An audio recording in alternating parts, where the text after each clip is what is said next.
팔레스타인은 국제적으로 합의된 국경이 없습니다. 물론 수도와 군대도 없습니다. 이스라엘이 허가하지 않으면 왕래도 불가능해 서방 국가들이 외교 공관을 세울 수도 없습니다. 다른 나라와의 양자 관계가 사실상 불가능하다는 것입니다. 안보리 상임 이사국인 미국이 반대하고 있어 UN 정회원국이 될 가능성도 낮습니다. Well, I think it honors us, and you can't do that because of October 7th. You just can't do that. 이스라엘과 팔레스타인이 독립국가로 공존하는 두 국가 해법에 힘이 실릴 수는 있습니다. 팔레스타인을 국가로 인정한 서방이 이스라엘 관계를 재검토하고 경제적 이익을 주는 것도 가능합니다.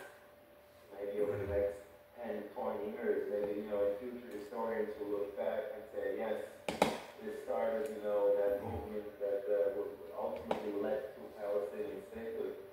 우리나라는 국가 해법 실현을 위한 국제사회의 노력에 공참해 나간다는 입장입니다. YK 권영입니다.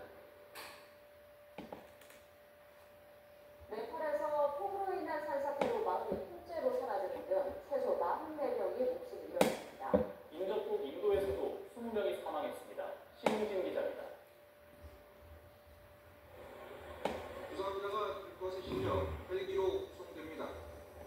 목숨을 건진 주민들이 급하게 몸만 챙겨 대피하는 모습입니다. 네팔 동부 산악 지역인 이곳 일람에서만 폭우에 따른 산사태가 마을 전체를 휩쓸어 최소한 37명이 숨졌습니다. 네팔 재난당국은 전국적으로 남해와 범람한 강물 등으로 40여 명이 숨지고 실종자가 여러 명 발생했다고 밝혔습니다. हेर्नु न सबै यो पानी छ नि अहिले मात्र परिरहेको छ हिजोसम्म यो केही थिएन यता घुमाउनु त्यता हेर्नु छ यता सबै पानी परिरहेको छ अब हेर्नु हामी सावधान अब बस्ने अब हामी पनि अब गाह्रो भइरहेको छ 또 카트만두와 한 지역을 연결하는 주요 고속도로가 산사태로 끊겼고 국내선 항공편 운항도 한동안 중단됐습니다. 산악국가인 네팔에서는 보통 6월 중순부터 9월 중순까지 이어지는 몬순 기간에 내린 폭우로 매년 수백 명이 목숨을 잃습니다. 일람과 맞닿은 인도 북동부 다르질링의 차 재배 지역에서도 300mm에 이르는 비가 쏟아지면서 강물이 범람하고 산사태가 일어나 최소 20명이 사망했습니다. 현지 시간 6일까지 히말라야 국가에 비가 계속될 것으로 예보되면서 인명과 재산 피해는 더욱 불어날 것으로 우려됩니다. YTN 신웅진입니다.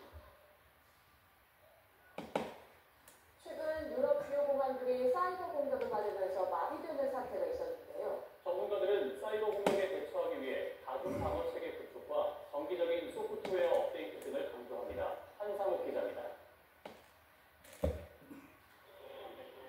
현지 시간 지난달 20일 사이버 공격으로 유럽에서 가장 크기는 런던 히스로 공항과 베를린 공항, 브뤼셀 공항의 운영이 중단됐습니다. This is a very clever cyber attack indeed, because it's affected a number of airlines and airports at the same time. Not just one airport or one airline, but they've got into the core system. 갈수록 정교해지는 사이버 공격은 의료와 금융 서비스, 소매, 국제기관의 입기까지 다양한 부문에서 운영을 방해하고 민감한 데이터를 침해하고 있습니다. 문제는 단순히 파일을 잠그는 것이 아니라 정보를 훔쳐가는 겁니다. It's not just ransomware, but it's extortion, where they use that access, the locked up files, the information that they've stolen, and they hold that above us and they say, hey, if you don't pay us, we're going to leak your sensitive private information, and we're not going to get out of your network, and we're not going to let you unlock these files. 정보를 되찾는 게 중요해 어쩔 수 없이 돈을 주더라도 도둑맞은 정보가 모두 돌아오지 않는 경우도 있습니다. There's a saying, there's no honor among thieves, so it's really hard to say. But commonly they will provide certain information back. Is it everything? Are they going to live up to the word and not otherwise share it? The answer is likely no. 전문가들은 사이버 위협에 맞서기 위해 지속적인 직원 인식 교육과 다중 방어 체계 구축, 정기적인 소프트웨어 업데이트의 중요성을 강조합니다. 또 최근 늘어나는 인공지능 AI를 이용한 공격에도 대응해야 한다고 조언합니다.